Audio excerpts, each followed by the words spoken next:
വിഴിഞ്ഞത്ത് കടലിൽ വീണ് യുവാവിനെ കാണാതായി.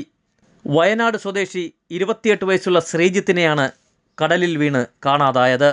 വിഴിഞ്ഞം മുഹ്യദ്ദീൻ പള്ളിക്ക് സമീപമുള്ള കടലിലാണ് യുവാവിനെ കാണാതായത്. സുഹൃത്തിൻ്റെ കല്യാണത്തിന് നരുവാമൂടെത്തിയ 8 അംഗ സംഘമാണ് കടൽ കാണാൻ വിഴിഞ്ഞത്തെത്തുമ്പോഴായിരുന്നു അപകടം.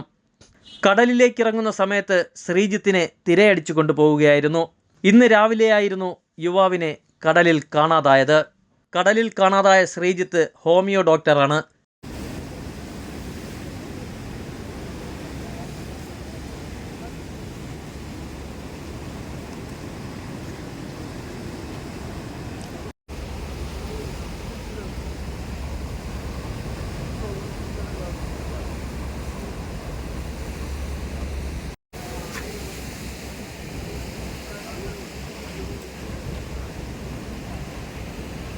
കോസ്റ്റ് ഗാർഡിൻ്റെയും കോസ്റ്റൽ പോലീസിൻ്റെയും നേതൃത്വത്തിൽ കടലിൽ തിരച്ചിൽ നടത്തി വരികയാണ്.